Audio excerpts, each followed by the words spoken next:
Welcome along everybody. Another week, another TCR race. Today we're at the Okayama Circuit in the fixed official race. Now in the pre-practice lobby, I wasn't quite confident around here at all. I just couldn't seem to find those times needed to get me up there in the top splits.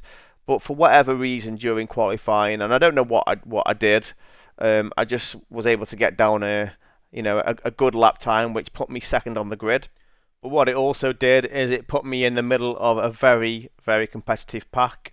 As you can see, I'm surrounded by top iRacing drivers, and there's two of the drivers who finished in the top 5 who are both in the same team. So as this video isn't a live recording, it's recorded off a replay, I'm going to try something different.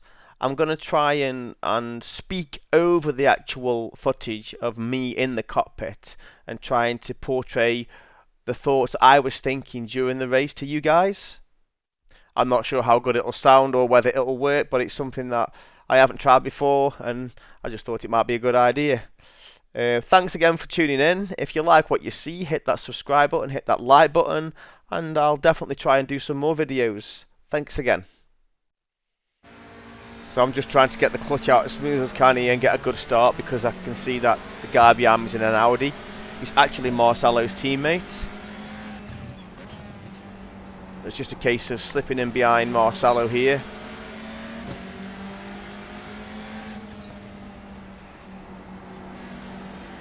And I'm quite happy here just to sit behind him and hopefully try and build a gap. I'm not trying nothing stupid, we're on cold tyres.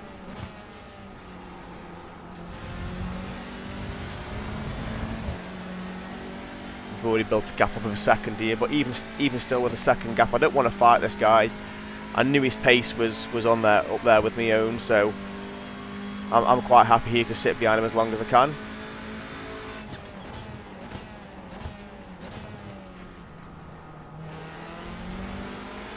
While I'm going around the track with him in front, I'm watching him all the time. I'm watching what lines he takes. I'm watching to see if he's got any weaknesses. And I'm also watching to see if I've got any strengths, to capitalise over his weaknesses. He was very fast in these twisty sections, especially on the right hander going out of here. I felt like I was braking a lot later than him and having a little bit of understeer.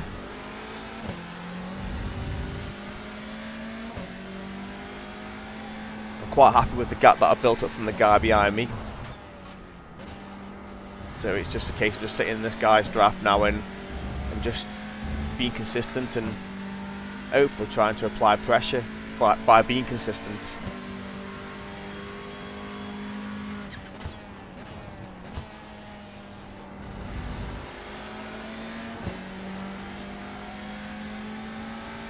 I tend to have my brake bias in this car at about 38.5. I use 38.5 as a kind of go-to value. But I did notice that this track was around about 29 degrees Celsius, and I just felt like with it being a bit of a hotter track I could probably reduce it a little bit, so I think at one point I'd gone down to like 37.2, but I'm always a little bit sceptical about going low in case I lose a back end, especially on this hairpin coming up here.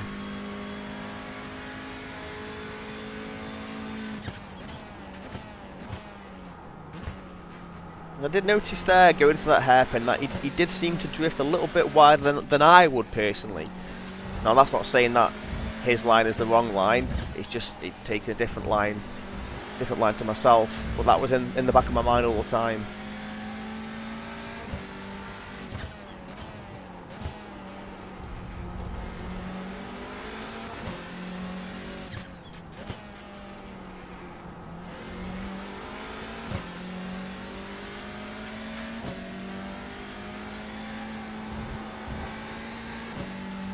Not a fan of this corner. Don't think I ever get that corner right. I'm not sure whether it's a third gear or second gear optimal. I'd take it in second, but I just felt like he was gaining maybe a tenth or 2/10 on me on that corner.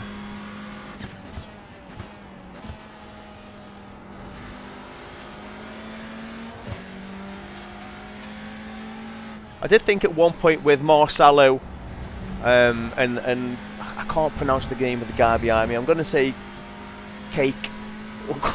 We'll call it cake. With them being in a team, I did feel like that Marcelo may have backed me up into his teammates, and you know, to take the pressure off himself. But at the moment, he didn't seem to want to do that. He seemed quite happy just to stick his foot down and try to build a gap.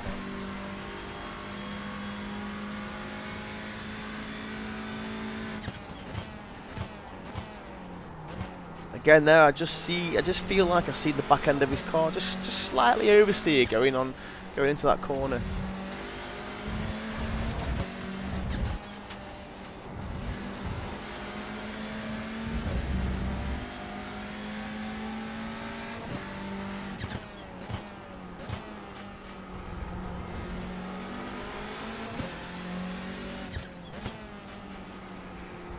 I did try to correct the error that I did on lap 1 there and brake a little bit earlier. Take a little bit more curb so I can get the power down a bit earlier.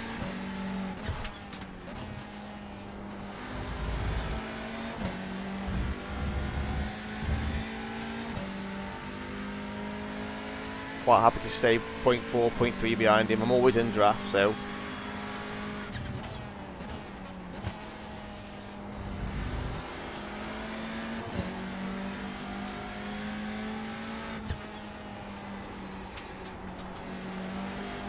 while I'm lapping around here, I'm taking a look at the standings, and I'm looking at, you know, the iRacing gain, and I think I was on course to gain 21, finishing second. My mindset was, don't fight him, don't push him, don't dive him. 21's you know, it's a good rating when you're at this high of an iRacing level.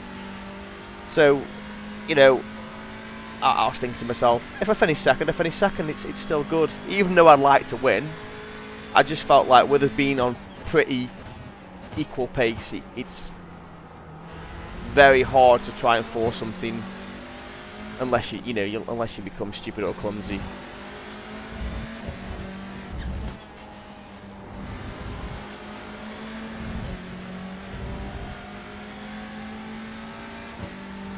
I've got him down to 0.3, and I feel like I can probably, if I can stay at this distance, I can probably put him under a little bit more pressure. And even me, I know that if someone's as close to me, I feel pressure, and I do make mistakes when someone's on my backside. Again, that corner there has got such a better exit. It goes up from 0.3 to 0.5.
I'm pretty confident now that with Keiki being 1.4 behind now, I can probably start to try and push a little bit, but not too much.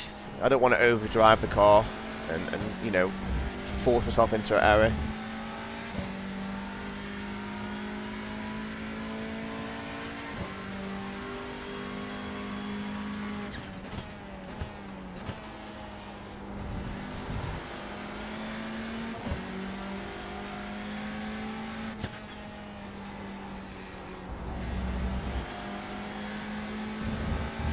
I love the feel of the curbs around here now. They've rescanned the track.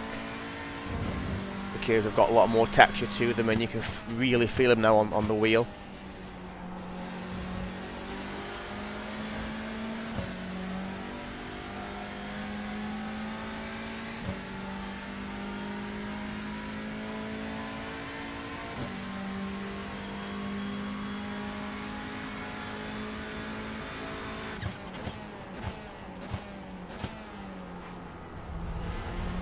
again into this corner. I'm Slight watching mistake. the back end again. I'm just keeping an eye on how he's taking. Nothing too major.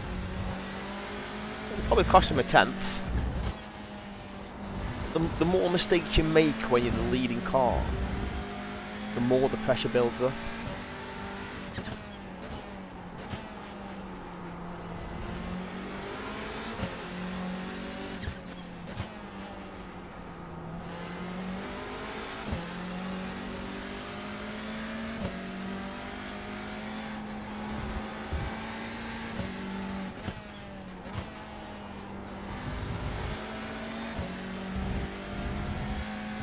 Even though that KK is 1.4 seconds behind, the last thing I want to do is fight with Marcelo and bring KK into this battle.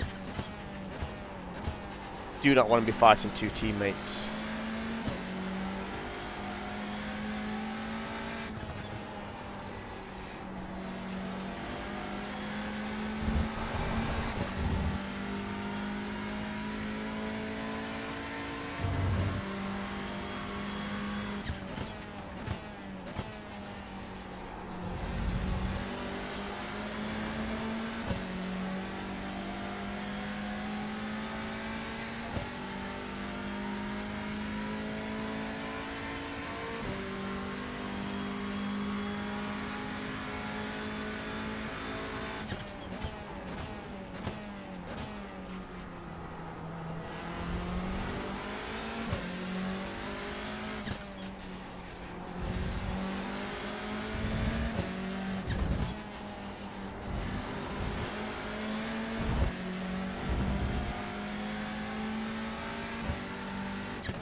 Only 1 second behind me now.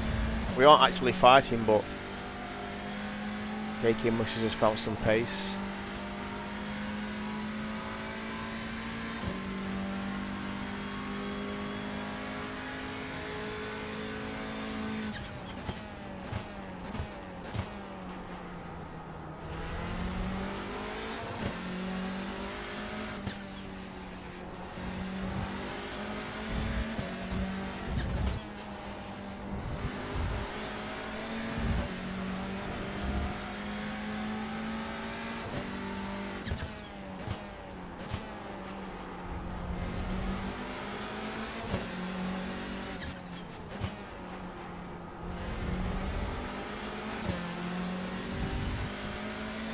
Last thing you want to do there is hit the back end. It just slows down your momentum that you've built up into that corner.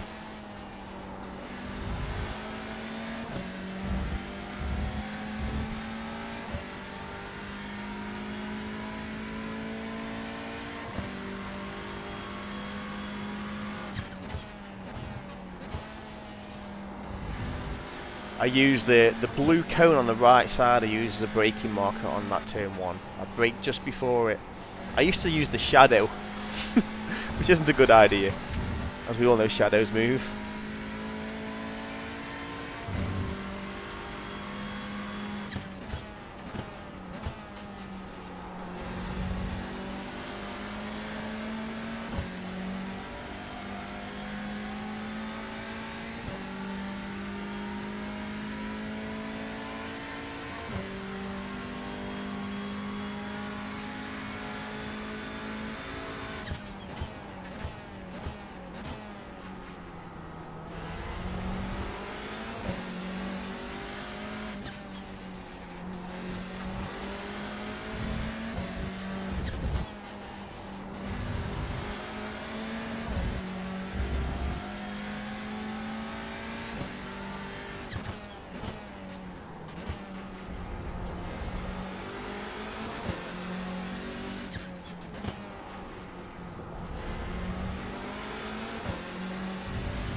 There we go. There's the mistake I'm looking for. Now I'm thinking here, now Marcelo's got a good line there because you can actually go round cars on this hairpin on the outside. So I'm trying to squeeze him as much as I can, but trying to be fair. Brake earlier. And then he goes in just too hot. And at this point here, I'm nervous right now. Because I'm thinking he's going to want to get that position back and I can't make any mistakes. And the more I think about not making mistakes, the more I start making mistakes.